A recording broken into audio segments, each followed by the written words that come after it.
Hello from Niagara Falls. Bon Jovi. I am filming this February 14th, 2026.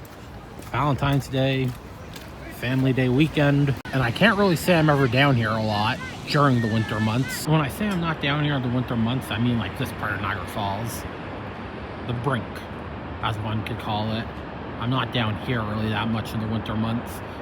Still go to the casino, go do a lot of shows in December, January, February, but in terms of being right down by the falls, it's normally like a spring and fall type activity for me, sometimes summer. I don't know how well you can make it out, but look at the amount of cars backed up on the Rainbow Bridge. It goes all the way like back here. A lot of people walking over the bridge. I'm gonna do that one day. Do the attractions in Niagara Falls, New York. Maybe this summer's the year. I don't know, I feel like I've said that for the last 3 years now and I haven't done it. Maybe 2026 is the year I do that. Look, the Grandview Marketplace still has its Christmas decorations up. They have a Starbucks down here now. That's new. Some kid is chanting Starbucks behind me. Look how much snow is piled up. I guess this is where they throw it while clearing off the path here. I don't know how well you can hear it, but there's a flute player walking around. And the reason I wanted to come down here today was to see Niagara Falls, because as you can tell, a lot of it is frozen over. Actually, look at the river. That's all frozen over for the most part. Bye. Actually, if you look closely, this is really the only part of the river that's not frozen. So this kid next to me is throwing snowballs.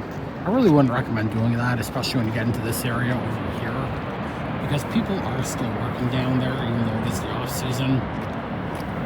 Just keep that in mind. If it's snowy and you choose to throw snowballs, that in this area, people still do work in the winter months. Are they just testing it, or is someone about to zip line? Those aren't people, but they're testing something.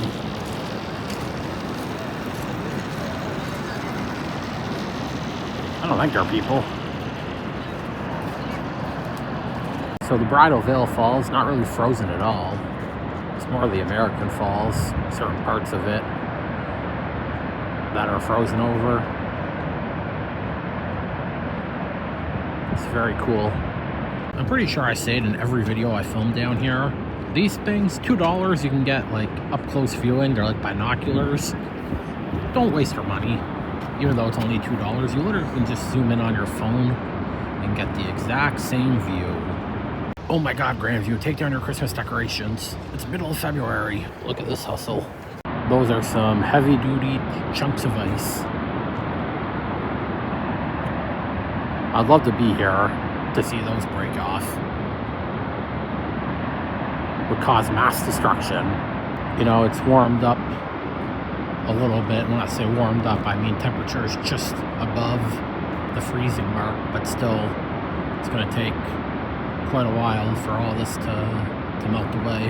Hot air balloon has not grounded for the off season though. That's still operational. So I'm sure it's only for liability purposes, but they have this sign that says walkway not maintained in the winter season. I don't know, looks pretty maintained to me. There's no snow or ice anywhere on it. What are the odds that one piece of rock in the middle there ever breaks? It's been there as long as I can remember. But will there come a time that it breaks off and floats away? Look at the river down that way. It's completely frozen over. That ice formation is something. Just big blocks. Obviously there's rocks that are snow covered, but a lot of it is just ice. Look, someone built a snowman. I'm gonna name them Olaf. So the Horseshoe Falls, not frozen over, water flowing over it as it would in the summer and spring months. But see the wall, the cliff, I don't really know what this is, between the Bridal Veil Falls and the Horseshoe Falls. There are parts that are frozen. Especially the bottom there, right? Where all those trees are. I'm afraid I'm gonna have to wash my jeans when I get home. So I'm probably not posting this video until probably middle to the end of March. But one thing just to keep in mind, if you come in the winter months like January, February, even December, November, not all these stores and attractions around Niagara Falls are open. Hours of operation and whether a attraction, store, or restaurant is even operational at all really depends on the time of year. And now we get into the busier part of the strip. Not that this is really busy. Come down here in July, you can't even move. That's how packed it is with people. We've reached the part of the strip where you can't even see the Horseshoe Falls because it's too misty. It's cool looking at the cracks in the ice formation. This guy's in fucking shorts. It's not that warm out here. Alright, well, got a walk in. I came down to the Table Rock Center. I think that's going to do it for this video. Probably a shorter one compared to the videos from Vegas, but nonetheless, I hope you enjoyed. Got to see what the falls were like frozen over, and we'll see you in the next one.